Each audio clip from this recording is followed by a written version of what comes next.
Good evening, ladies and gentlemen. This is Govind Dhakre. Welcome to my channel Govind's English Classes. Please, guys, do subscribe and hit the bell icon. Guys, मैंने बहुत सारे basic के videos बताए हैं और आज भी मैं आपको बेसिक के वीडियोस बताने वाला हूँ। वैसे CTET, TET and super TET exams आने वाले हैं, प्रिपरेशन करते हैं गाइज। तो सबसे पहले बहुत बेसिक से पढ़ेंगे आज। देखिए इंग्लिश हमारा क्या है, सबसे पहले ये जानते हैं। अब इंग्लिश बोलेंगे सब्जेक्ट है, ये है, वो है। तो सबसे पहले आपको बताना चाहूँगा, इंग्लिश हमारा एक वर्ड है। क्या है? वर्ड। और ये वर्ड दो कैटेगरीज में डिवाइड है, दो वर्ड क्लास में डिवाइड है, दो पार्ट्स ऑफ स्पीच में डिवाइड है। एक तो होता है नाउन और एक होता है एडजेक्टिव। इंग्लिश दो तरीके से काम करता है। ये इंग्लिश जो वर्ड है वो दो तरीके से काम करता है, नाउन की तरह भी और एडजेक्टिव की तरह भी। नाउन की तरह जब काम करता है तो इसका मतलब होता है सब्जेक्ट। क्या होता है? सब्जेक्ट।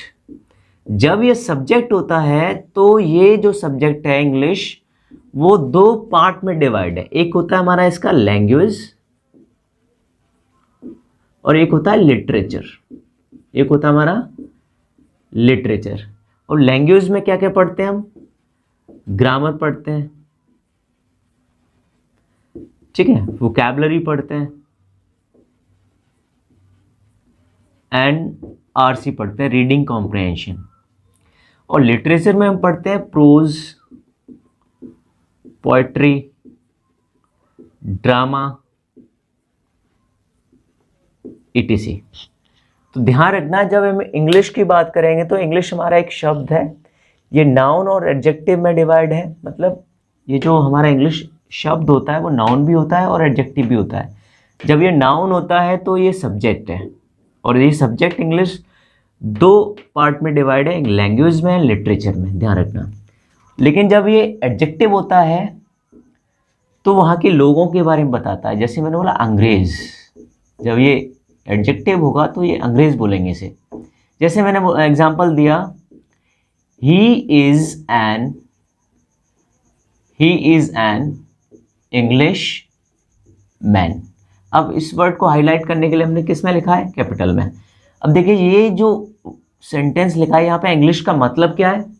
वह अंग्रेज आदमी है, वह विषय नहीं है, वह एक अंग्रेज आदमी है। तो ध्यान रखना, जब भी हम इंग्लिश की बात करेंगे तो इसके दो पार्ट्स ऑफ स्पीच है, एक होता है नाउन और एक होता है एडजेक्टिव। जब ये नाउन होता है तो ये सब्जेक्ट होता है, एडजेक्टिव होता है तो ये हमारा अंग्रेज लोगों की बात करता है, ठीक है, ध्यान रखना। इससे आप नोट कर लीजिए, आगे और बताता हूं मैं आपको। अब देखिए, सबसे पहले हम जानेंगे, कोई भी सब्जेक्ट होता है या विषय होता है, कोई भाषा होती है, तो वो बनता कैसे है। जब भी हम भाषा की बात करते हैं तो सबसे पहले उसमें क्या आता है? साउंड्स। क्या आते हैं? साउंड्स। कोई भी भाषा बनी है तो सबसे पहले उसके अंदर क्या आए? साउंड्स आए। और इंग्लिश में कितने साउंड्स हैं? How many sounds? ध्यान रखना, ये क्वेश्चन आ सकता है। 44 साउंड्स। इंग्लिश में हमारे 44 साउंड्स होते हैं। इन 44 साउंड्स को फर्दर डिवाइड करें तो ये हमारे वॉवेल, इसमें कितने होते हैं? 20 साउंड्स वॉवेल होते हैं। और कॉन्सोनेंट कितने होते हैं? कॉन्सोनेंट साउंड कितने होते हैं? 24। इंग्लिश कोई भी भाषा बनती है तो सबसे पहले साउंड्स होते हैं। साउंड्स को लिखते जाते हैं हमने, कितने साउंड्स हैं? 44 साउंड्स हैं। इन 44 साउंड्स को हमने लिखा, फर्दर डिवाइड किया तो 20 वॉवेल साउंड होते हैं एंड कॉन्सोनेंट 24 होते हैं। अगर हम अब आपसे पूछा जाए वॉवेल जो साउंड है उनको फर्दर डिवाइड कीजिए, तो इसमें ध्यान रखना 12 हमारे होते हैं मोनोफ्थोंग। 12 हमारे होते हैं मोनोफ्थोंग, जो प्योर जो होते हैं, प्योर स्वर वाले होते हैं, उन्हें बोलते हैं मोनोफ्थोंग। और 8 होते हैं हमारे, इसी में 8 होते हैं हमारे डिप्थोंग। ध्यान रखना, ये क्वेश्चन आ सकता है कि वोवेल में कितने डिप्थोंग होते हैं, कितने मोनोफ्थोंग होते हैं। तो ये चीज़ आपको ध्यान रखनी है। तो भाषा, साउंड्स कितने हैं? 44। 44 को फर्दर डिवाइड किया हमने, 20 vowel sounds, 24 consonant sounds. Vowel sound को भी हमने फर्दर डिवाइड किया, 12 हमारे कौन से, मोनोफ्थोंग एंड 8 डिफ्थोंग, ये ध्यान रखना। तो ये भी लिख लीजिए आप, ठीक है। अब देखिए आगे, अब हमने साउंड्स लिखा। अब जब भी हम साउंड्स लिखते हैं तो साउंड्स को हम फर्दर लिखते जाते हैं। वो किस चीज में लिखते हैं? लेटर में। किस चीज में लिखते हैं? लेटर में। ए हुआ, बी हुआ, ये साउंड्स ही तो है, हमने इसको क्या किया? लेटर में लिख लिया। अब इंग्लिश में हमारे कितने लेटर है? 26 लेटर्स। 26 लेटर्स। इन 26 लेटर्स को क्या बोलते हैं हम? वर्णमाला। क्या बोलते हैं? वर्णमाला। तो अल्फाबेट, न कि अल्फाबेट्स। अगर आप इसको अल्फाबेट्स बोलेंगे तो ये गलत हो जाएगा। शब्द सही है लेकिन यहां बोलने पे गलत हो जाएगा, क्योंकि जब हम अल्फाबेट्स की बात करते हैं तो हम बोलते हैं मोर देन वन लैंग्वेज, एक से ज्यादा भाषा के बारे में बात कर रहे हैं। लेकिन हम बोल रहे हैं 26 लेटर्स, इंग्लिश की बात कर रहे हैं तो यहाँ पे क्या होगा? अल्फाबेट। ये ध्यान रखना। अब देखिए 26 लेटर्स होते हैं, इनको बोलते हैं अल्फाबेट। और 26 लेटर को हम अगर फर्दर डिवाइड करें तो इसमें 5 वॉवेल होते हैं, ये आप जानते ही हैं। ए, ई, आई, ओ एंड यू। और 2 इसमें सेमी वॉवेल होते हैं, ये ध्यान रखना। सेमी वॉवेल भी होता है, 2 इसमें सेमी वॉवेल होते हैं। वो कौन से होते हैं? W और Y। और बाकी जो बचे हैं हमारे, वो होते हैं हमारे कॉन्सोनेंट, कॉन्सोनेंट्स 19। इन टोटल हमारा कितना हुआ? 26। तो ये ध्यान रखना, हमारे 26 क्या है? लेटर्स हैं। 26 लेटर्स को क्या बोलते हैं? अल्फाबेट बोलते हैं। अब 26 लेटर्स को हमने फर्दर डिवाइड किया, 5 वॉवेल होते हैं, 2 सेमी वॉवेल होते हैं और 19 कॉन्सोनेंट्स होते हैं। इनको लिख लेना आप, ठीक है। अब देखिए आगे पढ़ते हैं। अब हमने लेटर के बारे में जाना। अब लेटर को मिला के क्या बनता है? लेटर को मिलाकर, लेटर को मिलाकर क्या बनाते हैं? तो लेटर को मिलाकर हम बनाते हैं वर्ड। क्या बनाते हैं?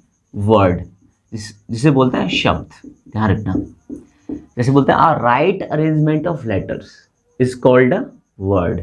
अब जैसे मैंने बोला TRY, ट्राई, ये क्या है? हमारा वर्ड है। अगर मैं ऐसे बोल दूं TYR तो ये कोई हमारा वर्ड नहीं, क्योंकि इसमें राइट अरेंजमेंट नहीं है। तो ये ध्यान रखना, लेटर को मिलाकर हम क्या बनाते हैं? वर्ड बनाते हैं। अब इंग्लिश की जब भी बात करते हैं तो एक अक्षर वाला वर्ड कौन सा है? आई। आई हमारा लेटर भी है, 9th लेटर होता है अल्फाबेट, इंग्लिश अल्फाबेट का। इंग्लिश अल्फाबेट का ये 9th लेटर भी है, ये ध्यान रखना है आपको। और आई हमारा वर्ड भी है, जो पार्ट्स ऑफ स्पीच में प्रोनाउन का काम करता है गाइस। किसका? प्रोनाउन का। तब इसका मतलब क्या होता है? मैं। अगर हम आई को नाउन की तरह यूज करेंगे, मतलब नाउन होता है जब ये लेटर होता है तो इसके साथ में इज लगा सकते हैं। जैसे मैंने बोला I is the 9th letter of the English alphabet, इस तरीके से। ठीक है गाइज, तो ये चीज आपको ध्यान रखनी है। आई हमारा वर्ड भी है और आई हमारा लेटर भी है, ये एक लेटर वाला वर्ड है। ठीक है, अब दूसरा हमारा क्या होता है? एक ए होता है। ए हमारा लेटर है, ये हमारा क्या है? First letter, first letter of English alphabet. ठीक है, ध्यान रखना, ये हमारा लेटर भी है। और ए हमारा क्या है? एक वर्ड भी है। और ये वर्ड कहाँ काउंट होता है? सॉरी, ये वर्ड हमारा कहाँ काउंट होता है? आर्टिकल में। कहाँ काउंट होता है? आर्टिकल में। और आर्टिकल किसके अंडर में आते हैं? डिटरमिनर्स, जिसे हम पढ़ेंगे फर्दर। ठीक है, तो गाइस ध्यान रखना, 26 लेटर्स होते हैं और लेटर को मिला के वर्ड बनाते हैं। और हमने बात की एक लेटर वाला वर्ड क्या है? आई, और एक लेटर वाला वर्ड क्या है? हमारा ए। ये लेटर भी है और ये वर्ड भी है, इसको ध्यान रखना है। ठीक है गाइस, मिटा देते हैं अभी इसको। अब देखिए वर्ड की जो वर्ड क्लास है, दुनिया में हर चीज बटी हुई है। किसी भी वर्ड को हम जब भी बांटते हैं तो उसे बोलते हैं वर्ड क्लास, या बोल सकते हैं parts of speech. Parts of speech, या तो आप वर्ड क्लास बोलो या पार्ट्स ऑफ स्पीच बोलो, दोनों का मतलब सेम ही होता है। अब एक वर्ड हमारा, कोई वर्ड ले लो, वो हमारा पार्ट्स ऑफ स्पीच में से ही होता है। हमारे इंग्लिश में कितने पार्ट्स ऑफ स्पीच है? 8। पहला हमारा नाउन, दूसरा हमारा प्रोनाउन, तीसरा है हमारा एडजेक्टिव। अब इसका प्रोनाउंसिएशन करना है तो डी नहीं बोलना है, एडजेक्टिव। अगर ऐसे ही बोलना है नॉर्मल तो एडजेक्टिव बोलते हैं। चौथा है हमारा वर्ब, पांचवा है हमारा एडवर्ब, छठवां है हमारा प्रीपोजिशन, एंड सातवां है हमारा कंजंक्शन, और आठवां है हमारा इंटरजेक्शन।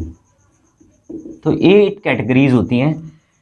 लेकिन एक और कैटेगरीज होती है, उसको इसके अंडर में नहीं रखा जाता है, लेकिन वो भी होता है, वो होता है हमारा डिटरमिनर्स। ये बड़ा इंपॉर्टेंट है।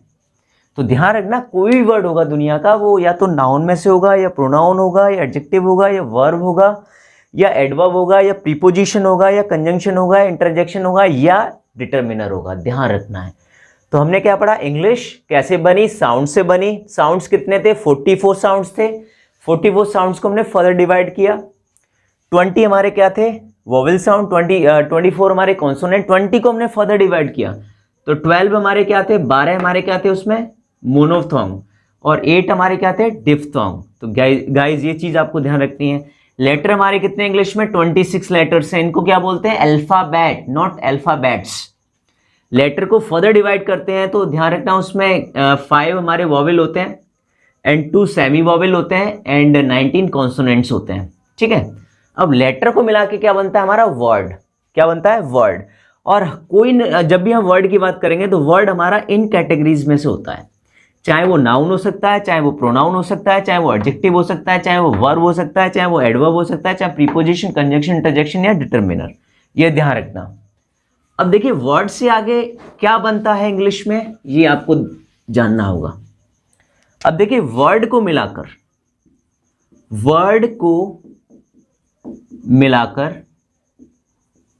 सेंटेंस बनता है। सेंटेंस बनता है। ये मैं इंग्लिश में नहीं बता रहा हूं, मैं हिंदी में बता रहा हूं, जिससे आपको समझ में आ जाए। अब देखिए, वर्ड को मिलाकर सेंटेंस क्या बनेगा? तो सेंटेंस की सबसे बड़ी खासियत यह है कि सेंटेंस के अंदर एक सब्जेक्ट होना जरूरी है, सब्जेक्ट, और एक प्रेडिकेट, इनका होना जरूरी है। दूसरी बात यह भी है कि बिना सब्जेक्ट के भी सेंटेंस होता है, ये भी जान लीजिए आप। बिना सेंटेंस के भी बिना सब्जेक्ट के भी सेंटेंस होता है, उन्हें बोलते हैं हम आज्ञावाचक वाक्य। आज्ञावाचक वाक्य। जैसे shut the door, open the window. ठीक है। गो देयर, ये हो गया। अब देखिए, एक वर्ड वाला भी हमारा सेंटेंस हो सकता है। एक वर्ड वाला भी सेंटेंस होता है, भी सेंटेंस होता है। जैसे उसे बोलते हैं इंपरेटिव, उसे इंपरेटिव सेंटेंस बोलते हैं। जैसे कम सेंटेंस है, गो सेंटेंस है, स्पीक सेंटेंस है। तो ये ध्यान रखना है, वर्ड को मिला के बनता है सेंटेंस, और सेंटेंस के अंदर जरूरी होता है हमारा एक सब्जेक्ट और एक प्रेडिकेट। अगर सब्जेक्ट नहीं है तब भी हमारा सेंटेंस बन जाएगा, लेकिन वो बनेंगे हमारे इंपरेटिव सेंटेंसेस, और एक वर्ड वाले भी हमारा सेंटेंस होता है। तो ये चीज़ आपको ध्यान रखनी है। तो इसको लिख लीजिए, English sounds, letters, word, word को मिला के हमारा क्या बना, सेंटेंस। ठीक है गाइज, अब देखिए चर्चा करेंगे सेंटेंस की। सबसे पहले हम सेंटेंस जानेंगे क्या है। तो सेंटेंस हमारा क्या होता है, वाक्य। ठीक है, सेंटेंस हमारा क्या है, वाक्य। अब ये क्या बना, शब्दों को मिलाकर, शब्दों को मिलाकर, और एक होता है हमारा क्लॉज, इसे बोलते हैं वाक्यांश, सॉरी इसे बोलते हैं उपवाक्य। इसको भी शब्दों से मिलाकर बनाते हैं, शब्दों से मिलाकर बनाते हैं। ठीक है, और एक और होता है हमारा फ्रेज, जिसे बोलते हैं वाक्यांश। ठीक है, शब्दों से मिलाकर बनाते हैं, से मिलाकर बनाते हैं। अब तीनों में अंतर क्या है, सेंटेंस, क्लॉज और फ्रेज में, तो ये सबसे पहले जानना है। तो सबसे पहले हम बात करते हैं सेंटेंस की गाइज। तो सेंटेंस में क्या होता है, एक सब्जेक्ट और एक प्रेडिकेट। ठीक है, पहला पॉइंट। या दूसरा पॉइंट, बिना सब्जेक्ट के भी सेंटेंस होता है। ठीक है, और तीसरी कंडीशन ये भी है, बिना प्रेडिकेट भी सेंटेंस होता है, बिना प्रेडिकेट के भी सेंटेंस होता है। तो मतलब सब्जेक्ट और प्रेडिकेट का होना अनिवार्य है, चाहे वो प्रेडिकेट हो चाहे वो सब्जेक्ट हो। ठीक है, इन दोनों का होना अनिवार्य है। अगर इनमें से एक नहीं है तो एक के बिना भी बन जाता है, दूसरा नहीं है तो दूसरे के बिना भी बन जाता है। जैसे मैंने बोला, सिंपल मैंने बोला कि गो देयर, अब इसमें सब्जेक्ट नहीं है, तो ये हमारा कैसा वाक्य है, इंपरेटिव। क्या है हमारा, इंपरेटिव। अब मैंने बोला बिना वर्ब के बना, ये वर्ब वाला भी, जैसे मैंने बोला I am going to Mumbai, ये लिखा मैंने। अब इसमें देखिए सब्जेक्ट भी है और वर्ब भी है, तो इसमें दोनों चीजें, लेकिन इसमें एक ही है, सब्जेक्ट नहीं है, प्रेडिकेट है। ठीक है, प्रेडिकेट मतलब वर्ब से जो स्टार्ट होने वाला। अब मैंने बोला बिना वर्ब के भी बना दीजिए, तो बिना वर्ब के बनाएंगे। जैसे मैंने बोला what a folly, what a folly, ये कैसे होते हैं हमारे सेंटेंस, एक्सक्लेमेटरी। जैसे व्हाट एन आइडिया, ये भी हमारे सेंटेंस हैं, लेकिन ये हमारे एक्सक्लेमेटरी सेंटेंस हैं जो बिना वर्ब के यूज होते हैं। तो ध्यान रखना, सेंटेंस क्या होता है, एक सब्जेक्ट और प्रेडिकेट होता है।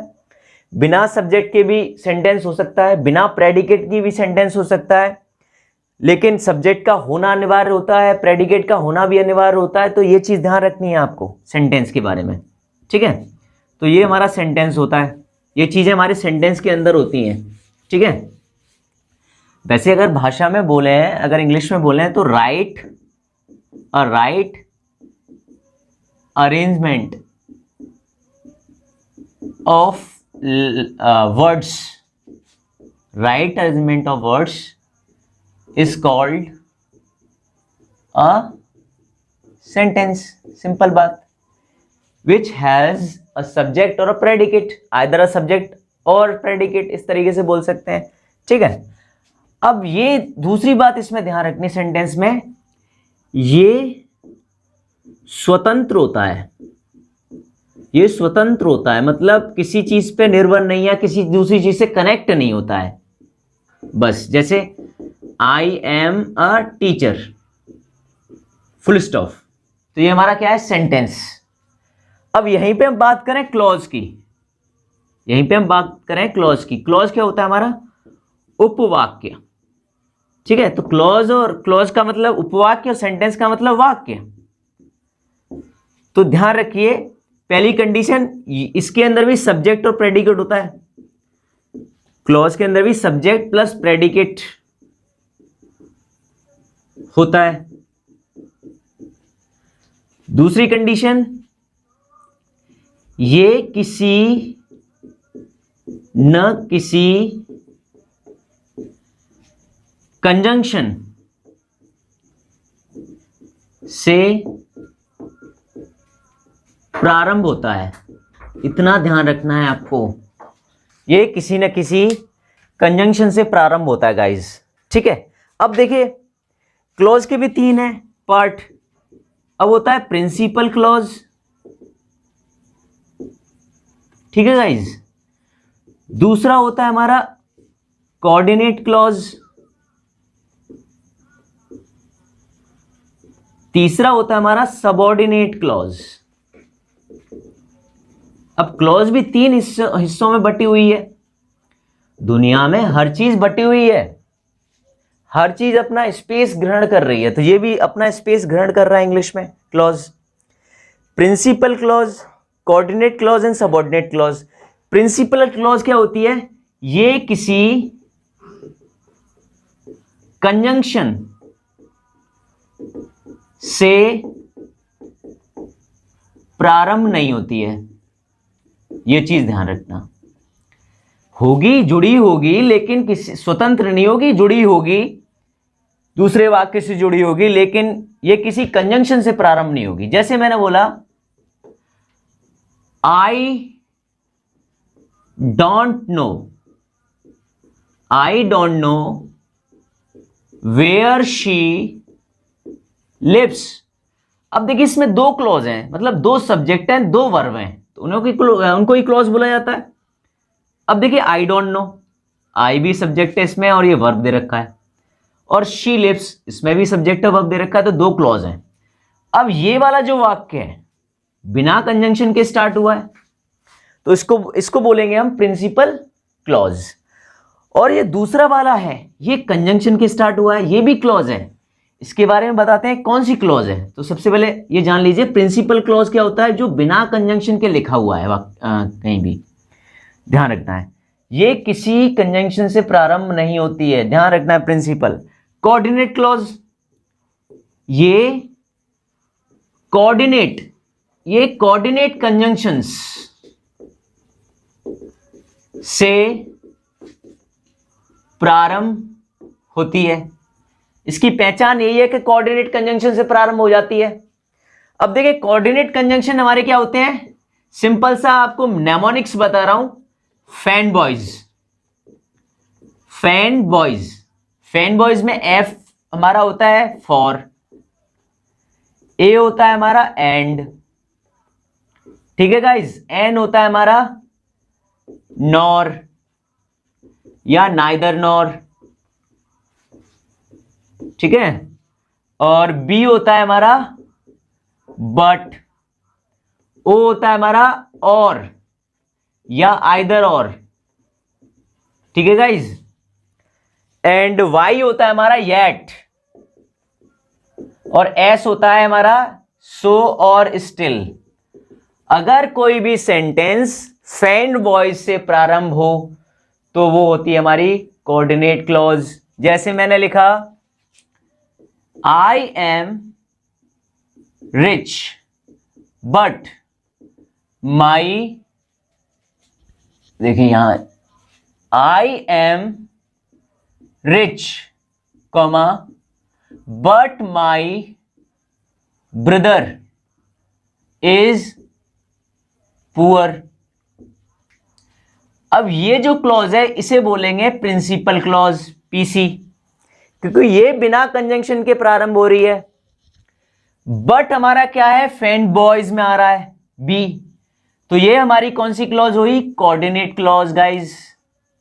जब भी कोई भी सेंटेंस आप इनमें से देखेंगे लिखा हुआ तो वो हमारा होता है कोऑर्डिनेट, ठीक है। जैसे example I am going to Agra and my friend is going to Goa. अब देखिए I am going to Agra एक क्लॉज है और एंड से जुड़ी हुई है, ये दूसरी क्लॉज है। ये वाली हमारी पीसी प्रिंसिपल क्लॉज हुई और एंड से जुड़ी हुई हमारी क्लॉज क्या हुई? Coordinate, CC.